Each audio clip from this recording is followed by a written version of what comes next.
Oui, merci, monsieur le maire. Je ne pouvais pas me taire quant à la nature des propos d'Alan Confesson et surtout, j'allais dire, la forme, mais le fond aussi. C'est-à-dire que moi, j'ai bien pris ça comme une provocation.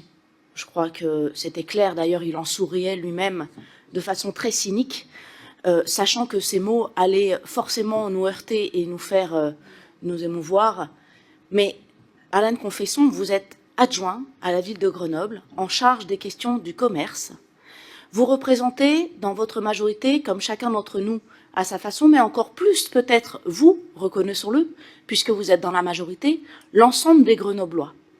Et quelque part, à travers les mots que vous avez employés, vous avez segmenté les Grenoblois entre les riches d'un côté et les moins riches de l'autre, que vous semblez plus estimer d'ailleurs que ceux qui ont de l'argent, ou comment vous avez dit, un gros 4x4, un SUV, qui habitent dans la vallée du Grésivaudan. Je rappelle que vous êtes aussi conseiller métropolitain, vous les représentez eux aussi, dans la majorité, rappelons-le. On a tendance à l'oublier. Et donc, vous décidez de façon hégémonique que, parce qu'ils n'ont pas les mêmes valeurs que vous, les mêmes idées politiques, eh bien, ils ne méritent pas votre considération ou votre respect. Je trouve ça, de la part d'un élu, pas vous, Alan, mais en tant qu'élu de la métropole, en tant qu'élu de la ville de Grenoble, particulièrement effarant.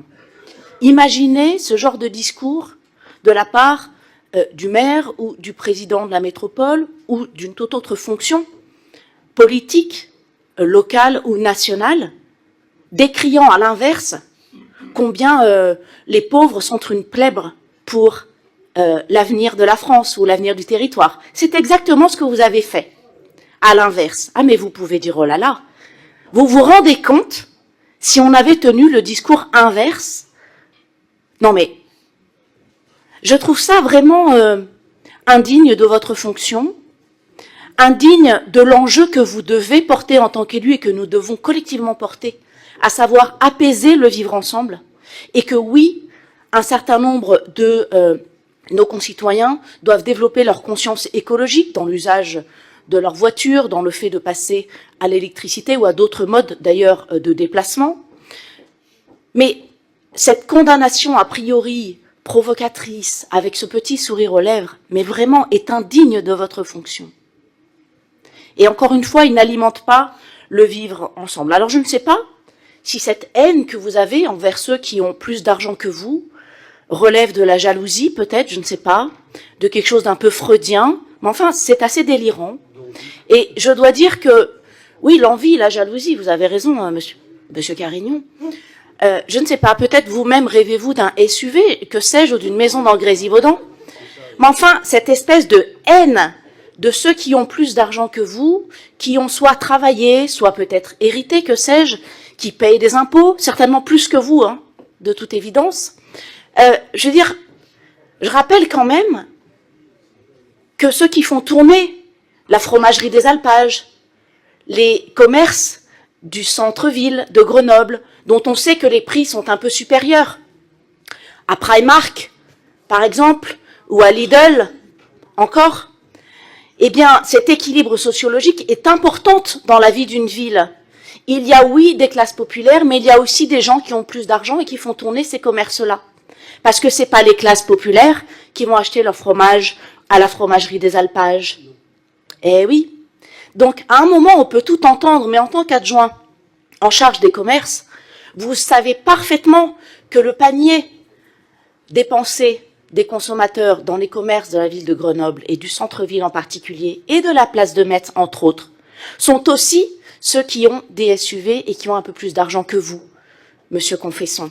Et ça fait partie de la vie et de la société que de conserver et de préserver ces équilibres.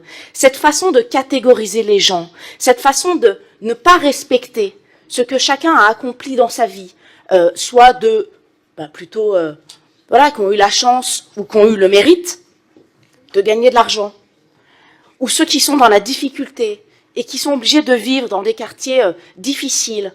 Ceux-là, vous les respectez, mais pas les autres. Pourquoi est-ce que vous catégorisez et que vous jugez à ce point les gens qui composent notre société à Grenoble ou ailleurs? Je trouve ça absolument lamentable. Être élu, c'est représenter l'ensemble des habitants. Être élu, c'est entendre aussi que les commerçants ont besoin de tout le monde pour vivre. Des plus précaires, pour les aider, comme à midi, par exemple, je le rappelle, ici Grenoble va faire le repas gratuit pour les sans-abri. C'est aujourd'hui que ça se passe. Ah là, vous crachez pas dans la soupe, vous ne les jugez pas. Et pourtant, c'est ceux-là même que vous avez fichus dehors du musée de Grenoble et du restaurant du 5. C'est pourtant eux, je le rappelle, Pierre Pavie pour ne pas le citer. Là, par contre, pas un mot pour soutenir la démarche de midi. Pas un mot pour dire que c'est un problème, et je le soulignerai tout à l'heure, qu'il y a de plus en plus de clochards et de sans-abri à Grenoble. Vous qui êtes le chantre de l'hébergement inconditionnel et de la solidarité. Pas un mot en revanche là-dessus. Mais par contre, Monsieur Confesson, vous avez la langue bien pendue pour dénoncer ces, ces salauds, entre guillemets, du Grésivaudan qui roule en SUV. Non mais, vraiment, je trouve ça indigne. Je trouve ça indigne de cloisonner comme ça la population et de ne pas travailler au vivre ensemble. C'est de notre responsabilité collective. Il faut savoir représenter tout le monde, répondre aux attentes de tout le monde. C'est notre rôle d'élu. Et l'équilibre commercial d'un centre-ville passe par les offres peu coûteuses, peu chères et parfois l'accueil gratuit comme il va se passer à midi à ici Grenoble pour ceux qui sont dans la précarité. Et ça passe aussi par le fait d'attirer des gens qui sont plus fortunés et qui viennent consommer dans des boutiques différentes. Eh bien, c'est ainsi que vit la mixité sociale, qui est un mot un peu désuète,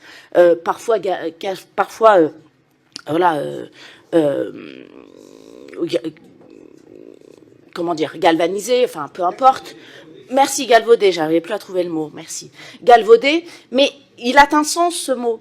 C'est comment on fait pour tous vivre ensemble.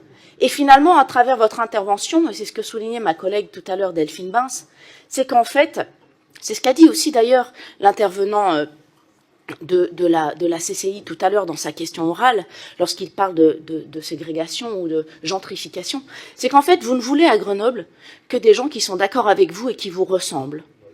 Et ça, je ne crois pas que ce soit le rôle d'un élu que de porter cela. Je ne crois pas que ce soit le bon message vis-à-vis des Grenoblois et de ceux qui veulent venir s'installer ou qui veulent développer notre vie et construire leur vie avec leurs enfants et leurs aînés pour vivre à Grenoble. Je ne crois pas que ce soit ça le message raisonnable d'un élu, et d'autant plus dans la période que nous vivons, d'instabilité, de critique et de montée des extrêmes, ce soit le bon message à ce moment-là de la vie à Grenoble. Donc votre petit cynisme narquois, Monsieur Confesson, franchement, est hyper malvenu dans la période et pour notre territoire, alors même qu'à Grenoble, depuis toujours, tous les élus qui se sont succédés à la tête de cette ville et de la métropole ont œuvré à cette mixité sociale, au vivre ensemble de façon apaisée. Et tout ce que vous faites là, c'est de la provocation, et oui, de la gentrification, mais plutôt de la catégorisation de personnes pour que ceux qui ne vous ressemblent pas s'en aillent dégoûtés. Et c'est ce que vous êtes en train de faire. Et tous ceux qui auront renoncé, qui auront quitté Grenoble parce qu'ils seront dégoûtés, eh bien finalement, il ne restera plus qu'à Grenoble les dégoûtants qui font comme vous, Monsieur Confesson, avec des discours absolument affligeants sur le séparatisme entre ceux qui gagnent plus que vous et ceux qui gagnent moins que vous, qui ont la grâce de votre considération.